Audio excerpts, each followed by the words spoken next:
मित्रांनो नमस्कार. आज आपण आलेलो आहोत एक छोटासा लिमिटेड स्टॉक असलेला पण उत्तम क्वालिटीच्या शेळ्या असलेला एक फार्म बघण्यासाठी आलेलो आहोत. हे फार्मचं ठिकाण आहे भिगवणजवळ, डाळस क्रमांक 2 या गावात. रोहित पानसरे हे साहेब या फार्मचे मालक आहेत आणि त्यांच्याकडून त्यांच्या फार्मबद्दल, त्यांच्या जनावरांच्याबद्दल आपण या व्हिडिओमध्ये माहिती घेणार आहोत. खूप सुंदर आणि खूप छान माहिती या व्हिडिओमध्ये मिळालेली आहे मित्रांनो.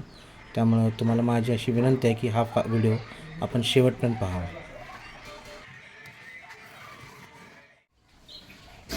जय शिवराय मित्रांनो, शाश्वत फार्म या आपल्या यूट्यूब चॅनलमध्ये आपलं सर्वांचं सहर्ष स्वागत आहे. आज आपण जो फार्म बघण्यासाठी आलेलो आहोत त्याचं ठिकाण आहे भिगवण, डाळस क्रमांक 2, तालुका इंदापूर, जिल्हा पुणे. आणि आपल्या या फार्मच्या मालकांचं नाव आहे रोहित पानसरे साहेब. आज पानसरे साहेबांचा हा जो एक सेटअप आहे शेळीपालनाचा, विशेष करून बिटल शेळीपालनाचा, तो पाहण्यासाठी आपण इथं आलेलो आहोत. आणि आता साहेबांच्याकडनं आपण माहिती घेऊ त्यांच्या या शेळीपालनाबद्दल. पानसरे साहेब नमस्कार. नमस्कार. तुमची एक थोडक्यात ओळख आमच्या वतीनं करून द्या. नमस्कार, मी रोहित पानसरे. आपला फार्म हा डाळस नंबर 2, तालुका इंदापूर, जिल्हा पुणे. पुणे सोलापूर हायवेवरतीच आपलं गाव आहे. एक हायवेपासून 700-800 मीटर आतमध्ये डाळस नंबर 2 गाव आहे. आता हे आपलं सध्या बिटलचं शेळीपालन होतं, हे किती वर्ष चालू केलेलं आहे? शेळीपालन आता पुढच्या ऑगस्ट आला 3 वर्ष पूर्ण होतात आपल्याला या ऑगस्टमध्ये.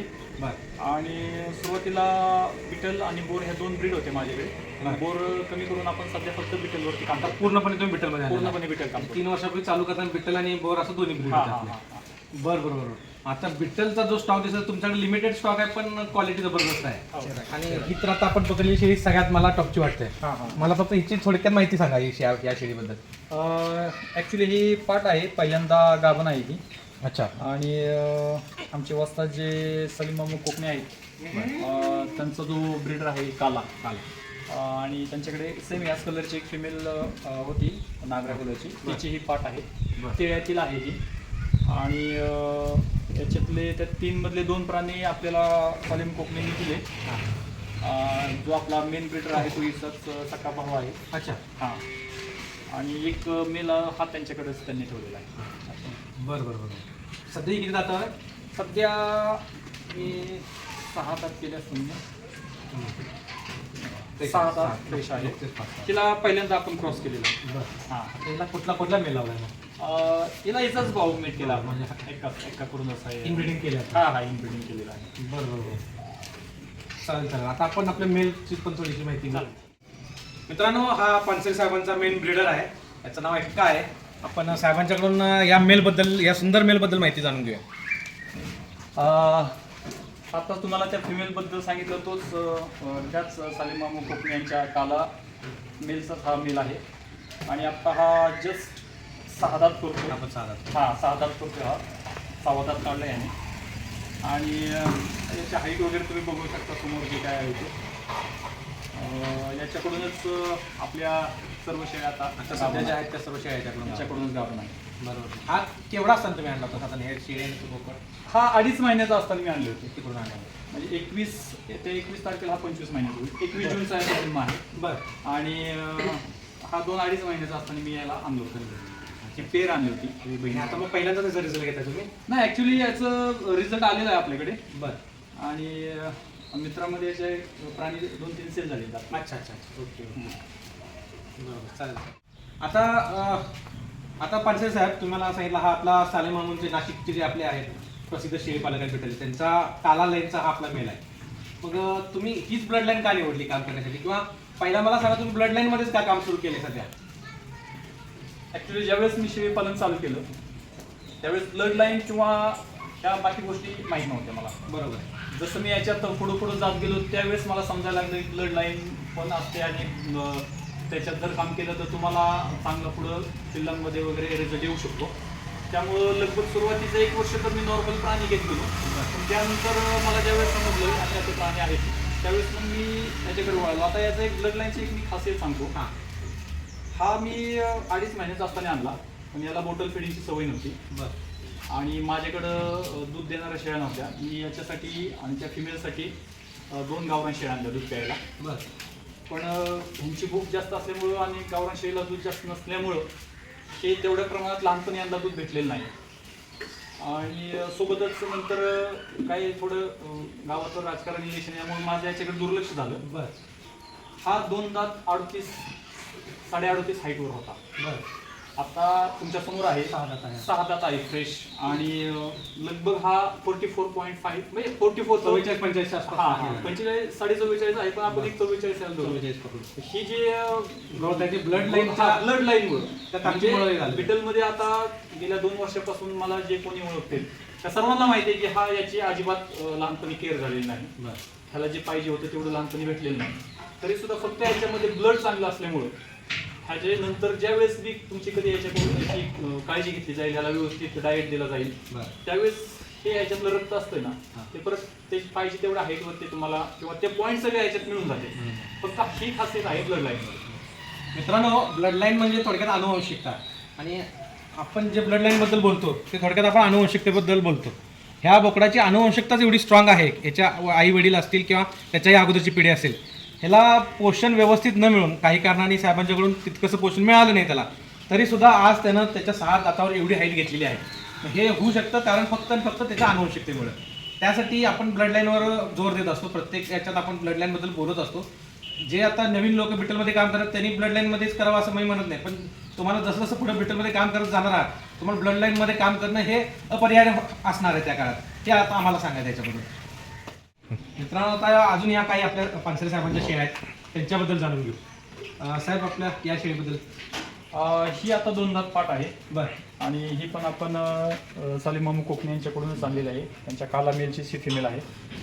आणि ही बरोबर 12 महिने 10 दिवसाची झाली की मी हिला क्रॉस केली. 1 वर्ष 10 दिवसाचा आहे. 1 वर्ष त्यावेळेस तिने ॲक्च्युअली दात पण नव्हता लावला. बरं. 1 वर्ष 10 दिवस झाली की हिला क्रॉस केलेला आहे. बरं. आणि हे आता आपल्या एकाकडूनच गाभा आहे. मोस्टली बऱ्यापैकी म्हणजे असं बोललं जातं की 2 दात 4 दात ठेवाव्यात फिमेल, पण फक्त हिने हिची ग्रोथ व्यवस्थित केली होती. हाईट पण हिने प्रॉपर केली होती. आणि त्यामुळे म्हटलं एक आपण थोडं लवकर एखाद्या फिमेलवर ट्रायल घेतली पाहिजे की 2 दात लावायच्या पहिलं क्रॉस केली आणि 4 दातावर रिझल्ट घेतला तर काय होईल. असं एक थोडा एक आपण प्रयोग म्हणून हे फिमेल. आणि मला आता हे तुमच्या शेळ्यांमध्ये हे एवढे लांब कान आणि एवढे रुंद कान हे आपल्या सालेमामूंचे जो वैशिष्ट्य आहे ते तिथं फॉरवर्ड झालेलं आहे. हा ते त्यांची ब्रीडची खासियत आहे. लॉंग इयर आहे त्यांचे, लांब आणि रुंद कान. लांब आणि रुंद कान ही आहे ब्रीडची खासियत आहे. आणि अशाच प्रकारच्या फिमेल जेवढ्या आपण मामाकडून आणलेत त्या सगळ्या लांब. ते बाकी जरी बघितलं सगळ्यांच्यात ते एक वैशिष्ट्य कुठून दिसते. डोळे अतिशय छान आणि अतिशय छान कंडिशनमध्ये पण शेळी आहेत सध्या.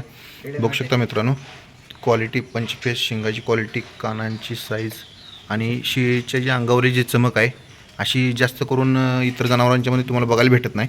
पण रोहित भैया आल्यापासून नोटीस एक गोष्ट केली, सगळ्या शेळींच्या अंगावर ही स्किन जी आहे एवढी पातळ स्किन कशी काय? आता स्किनची खासियत म्हणजे याच्यात थोडा आपण अनुभव घेत गेलो आणि आपले सायमोती आबा असतील, नामदेव असतील, सलीम असतील यांच्याकडून अशी माहिती भेटत गेली की स्किन जेवढी तुमची पातळ राहील तशा फिमेल त्या दुधाला वगैरे चांगल्या राहतील. आणि बऱ्यापैकी आपण जे काही आता यावरती अभ्यास थोडाफार करतोय त्यावरून पण पाकिस्तानचे व्हिडिओ असतील किंवा बाकीचे बाहेरचे व्हिडिओ असतील त्यावरून आपल्याला असं समजतं की पातळ स्किन असले ते शेळी प्रोडक्शनला आणि दुधाला ही फिमेल चांगलीच राहते. हे आता आदंत आहे का? नाही, 2 दात. 2 दात आहे का? 2 दातावरला तर रिझल्ट तुम्हाला भेटणारच आहे. दुधाची कॅपॅसिटी साहेब? हिची आई 4-4.5 लिटरपर्यंत दूध देते. आणि जी आपण व्हिडिओमध्ये सुरुवातीला फिमेल दाखवली तिची आई 5 लिटरपर्यंत दूध देते. आणि ते फक्त सांगायचं नाही की एवढं देते, याचे व्हिडिओज आणि हे आहेत आपल्याकडे, प्रूफ आहेत. म्हणजे आता बऱ्यापैकी शेळीपालक असं सांगतात की 4 लिटर दूध 5 लिटर दूध, तसं नाही आहे ॲक्च्युली. आता हिला अजून लगभग 1.5 महिना वेळ आहे तरी हिने ऑर्डर साईज वगैरे भरपूर ऑर्डर साईज बघूया मित्रांनो. आणि फर्स्ट टाइमर आहे त्यामुळे ही आईचे पॉईंट दुधात तरी पुढे घेऊन येईल याची गॅरंटी आहे आपल्याला. हे दिसतंच आहे सध्या.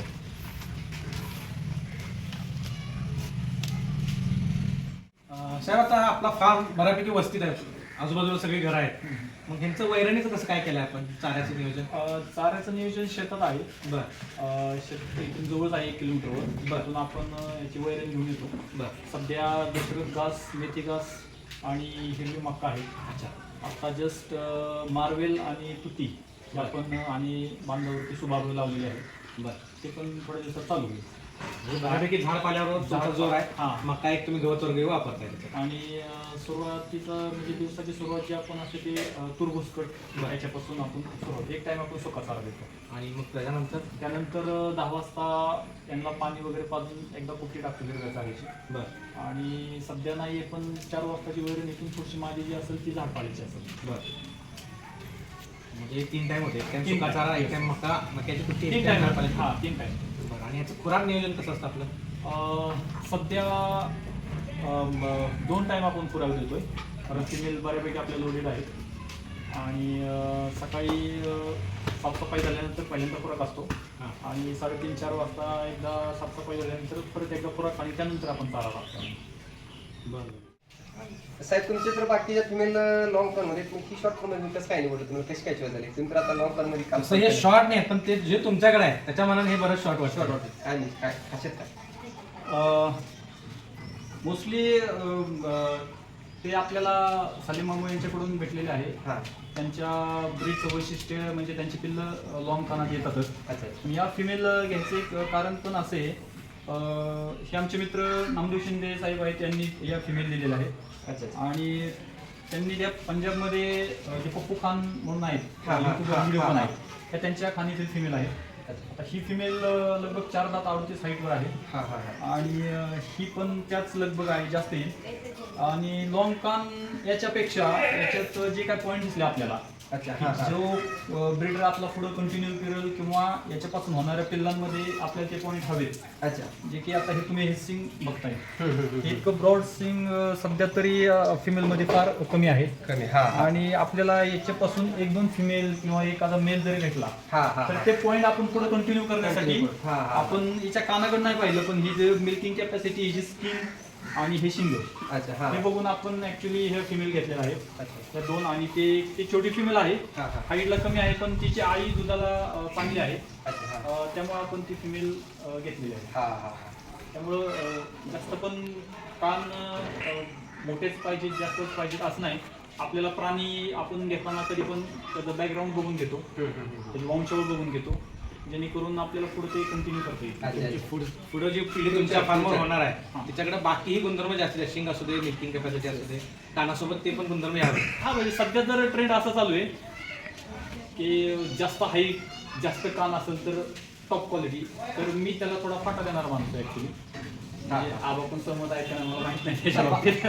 पण पिल्लाची आई तिचं दूध किती आहे हां आणि तिची ठेवण कशी आहे या गोष्टी बघून मी माझ्या फार्ममध्ये शेळ्या भरताना पण या गोष्टींचा विचार करून शेळ्या साहेब भरतात. म्हणजे आपण ॲनिमल निवडताना स्ट्रक्चर दूध हे पहिलं पॉईंट बघितले पाहिजे पहिलं पॉईंट ऍक्च्युली मला तर वाटतं दूध हे पाहिलं गेलं पाहिजे. पहिला पॉईंट हां कारण बिटलचं ते खासियत आहे हा. आणि त्यावरच तुमचं सगळ्या गोष्टी चालतात. अगदी बरोबर अगदी हाईट आणि कान भारी असलं म्हणून लय भारी असं नाही. हां हां ठराविक त्याच्यात पण आहेत. हा. हा, ठराविक त्याच्यात पण असे आहेत की बाबा आमच्या वस्तात सालेमामू सारखे त्याच्याकडे कान पण मोठे हां हाईट पण आहे आणि दूध पण आहे. हां अगदी बरोबर मग असे 1 लाखात 1-2 माणसं असतात हां हां पण आपल्याला लगेच तिथपर्यंत पोहोचू शकत नाही. पोहोचू शकत नाही. मग आपल्याला थोडं प्रयोग करतच जावं लागतं. जावं 100%. मला असं वाटते साहेब ह्या शेळ्या घेतल्या तर तुम्हाला एकाचा रिझल्ट पण बघायला भेटेल की बाबा कमी कानाच्या शेळ्या असून पण लॉंग कान पडणे दे किंवा त्याचं काय जी ब्लड गुणवत्ता जी आहे ती तुम्हाला ह्या शेळ्यातून बघायला भेटलं असं मला वाटतंय. ह्या फिमेल घेताना आबा असतील परमेश्वर भाऊ असतील आणि नामदेव भाऊ असतील हे आमची म्हणजे अशी चर्चा झाली की आपल्याकडे जर ह्या लाईनचा टॉप ब्रीडर आहे तर आपण लहान एक ते 35 हाईटची फिमेल आहे 2 दातावर 35 हाईट यायची बघू शकतो मित्रांनो तुम्ही. तर तिच्यापासून आपण ब्रीड कसं काढू शकतो. आपल्या मेलचा रिझल्ट घ्यायचा आहे तर फक्त टॉपच्या फिमेलला टॉपचा मेल नाही थोडी नॉर्मल फिमेल पण हवी आहे. आता ही फिमेल कानात कमी 11-12 इंच कान आहे पण हिचा पॉईंट मी एक शिंगाचा पॉईंट बघितला. ही जर एवढ्या कमी कानातल्या शेळीची पिल्लं आपल्या मेलकडून कशी पडतील त्यावेळेस आपण समजायचं की आपल्या मेलमध्ये काय आहे का नाही. तर रिझल्ट तुम्हाला तुमच्याकडे एक्सप्रेस हायवे असेल तर कुठली पण गाडी फास्टच चालणार. खडबडीत रस्त्यावर सुद्धा तुमची गाडी फास्ट केली पाहिजे, यासाठी आपण ते शेळे सिलेक्ट केलेले आहेत. तुमचं मत आम्हाला समजलं सगळं आणि तुमचं पुढील कामाला आमच्या सगळ्यांच्या शुभेच्छा पण असतील आणि एकासाठी पण शुभेच्छा असतील. आणि इतर तुमच्या ज्या पार्टीच्याकडे बघून आणि ह्या पार्टींच्याकडे बघून येणार प्रोडक्शन किंवा ब्लड लाईनची ताकद काय असते किंवा ब्लड लाईन कशाला जपायला लागते, कशासाठी ठेवली लागते किंवा हिस्ट्री कशासाठी लागते हे आपल्याला समजून जाईल पुढं, म्हणजे येणार प्रोडक्शन आपल्याला समजेल असं मला वाटते. चालेल मग मित्रांनो, पानसरे साहेब धन्यवाद. तुमच्या फार्मवर आला तुम्ही आम्हाला माहिती दिली त्याबद्दल आणि पुढील वाटचालीस हार्दिक शुभेच्छा. धन्यवाद. तुमच्या पण सर्व टीमचं धन्यवाद. तुम्ही आला, फार्मला व्हिजिट केली. सर्वांचे खूप खूप आभार. ओके.